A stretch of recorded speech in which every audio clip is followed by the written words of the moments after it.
आदाब, मैं मुमताज आलम रिज से बात करूंगा मैं राहुल गांधी की और लोकसभा की। जी हां, राहुल गांधी अब लोकसभा जाएंगे और ये जो मानसून सत्र है उसमें भाग लेंगे। सुप्रीम कोर्ट ने यह कह दिया है कि आपकी रुकनीयत को बहाल किया जाता है और आप संसद की जो कार्रवाई है उसमें हिस्सा ले सकते हैं, लेकिन अभी तक 24 घंटे से ज्यादा का वक्त हो गया है, लेकिन लोकसभा सचिवालय की तरफ से ऐसी कोई खबर नहीं आई है कि जो लोकसभा ने जिस तरीके से राहुल गांधी को 24-26 घंटे में नाअहल करार दिया था, उनकी सदस्यता को खत्म कर दिया था, लेकिन 24 घंटे से ज्यादा का वक्त हो गया है, अभी तक राहुल गांधी की सदस्यता को बहाल नहीं किया गया और इसको लेकर के कांग्रेस जो है वो सवाल पे सवाल कर रहा है, सवाल उठा रहा है कि आखिर अब ये देरी क्यों है। अब खबर ये आ रही है कि लोकसभा सचिवालय से ये बात कही जा रही है कि दरअसल सुप्रीम कोर्ट का जो फैसला आया वो जुमा को आया था और उसके बाद सैटरडे संडे यानी शनिचर और इतवार को तो लोकसभा बंद रहती है, संसद बंद रहती है। इसलिए अब वो जो फैसला हुआ है वो मंडे को देखा जाएगा, सोमवार को देखा जाएगा और उसके बाद कोई निर्णय लिया जाएगा। यानी 24 घंटे नहीं बल्कि 3-4 दिनों के बाद राहुल गांधी की रुकनीयत बहाल हो जाएगी। इसके साथ ही यह सवाल भी उठ रहा है कि क्या राहुल गांधी से जो कोठी छीन ली गई थी, क्या वो कोठी मिलेगी या उनको नया बंगला, कोई दूसरा बंगला अलॉट किया जाएगा। यह भी एक बड़ा सवाल उठाया जा रहा है। इसके साथ ही एक और बहुत अहम बात कही जाएगी कि जिस वजह से राहुल गांधी को यह सजा मिली थी, यानी संसद में, लोकसभा में राहुल गांधी ने अडानी के मामले को उठाया था, अडानी के कई ऐसे मामले को जिसमें प्रधानमंत्री की शमूलियत थी, शिरकत थी, कैसे प्रधानमंत्री विदेश में गए, कैसे पूरी भारत की जो विदेश नीति है वो अडानी के लिए बदल डाली थी, वो पूरा भाषण जो है वो लोकसभा ने डिलीट कर दिया था। राहुल गांधी की जब सदस्यता गई तो वो तमाम जो भाषण थे वो डिलीट कर दिए गए थे। अब ये देखना होगा कि क्या वो भाषण जो है वो फिर से अपलोड किया जाएगा, क्या उसको शामिल किया जाएगा, क्योंकि सुप्रीम कोर्ट ने अब राहुल गांधी की रुकनीयत बहाल कर दी। अब इस पे एक बहुत बड़ा सवाल है, इस पे जो अपोजिशन है वो कह रहा है इंडिया की ये पहली जीत है।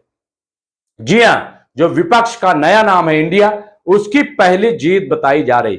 इसके साथ ही आचार्य प्रमोद कृष्णम, जो कि प्रियंका गांधी के सियासी मुशीर हैं, सलाहकार हैं, उन्होंने कहा कि बात राहुल गांधी की नहीं है, बात राहुल गांधी की संसद की भी नहीं है, बात राहुल गांधी की कोठी की भी नहीं है, बात राहुल गांधी की नहीं है कि वो अब दोबारा संसद जाएंगे नहीं जाएंगे, इन सब की नहीं है। बात यह है कि भारत में क्या लोकतंत्र रहेगा, जमहूरियत रहेगी, डेमोक्रेसी रहेगी, बात असल में यह। और सुप्रीम कोर्ट, चूंकि उन्होंने कहा कि देखिए यहां पे जो लोकतंत्र है, जो 4 बड़े स्तंभ हैं, उनमें से एक स्तंभ न्यायपालिका है। सुप्रीम कोर्ट ने जो फैसला राहुल गांधी के लिए सुनाया है, ये राहुल गांधी पर फैसला नहीं है बल्कि ये लोकतंत्र का फैसला है। ये जो न्यायपालिका यानी जो लोकतंत्र का सुतून है, स्तंभ है, ये उसको बचाने की बात है। पूरा हिंदुस्तान देख रहा था कि राहुल गांधी पर सुप्रीम कोर्ट का क्या फैसला आता है। इसके साथ ही आचार्य प्रमोद कृष्णम ने कहा कि सुप्रीम कोर्ट ने इस बात को माना है कि मानहानि के मामले में अब तक जब से कानून बना है सबसे ज्यादा सजा अदालत ने सुनाई थी, एक निचली अदालत ने सुनाई थी, और यह जानते हुए कि इससे राहुल गांधी की जो सियासत है, जो राजनीतिक सफर है, वो दांव पर लग जाएगी, शायद इसीलिए किया गया था। तो बहरहाल ये जो पूरी लड़ाई है, ये जो माहौल है, इसके बारे में ये कहा जा रहा है कि ये लोकतंत्र की जीत है या अपोजिशन की जीत है। और अब सबकी नजर इस बात पर है कि क्या राहुल गांधी सोमवार को, पीर को संसद जाएंगे, क्या उनकी सदस्यता बहाल की जाएगी, क्या लोकसभा सचिवालय ऐसा कुछ करेगा? और बार बार ये अपील की जा रही है कि अब लोकसभा सचिवालय कोई ऐसी साजिश न करे।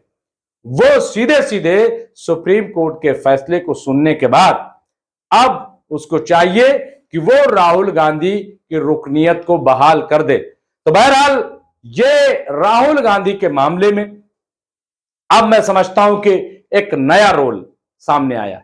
राहुल गांधी के मामले में एक नई राजनीति सामने आई और राहुल गांधी के मामले में यह बात भी सामने आ रही है कि कई बीजेपी के लीडर भी इस बात को मान रहे थे कि राहुल गांधी के साथ जो हुआ है वो ठीक नहीं हुआ है, अच्छा नहीं हुआ है।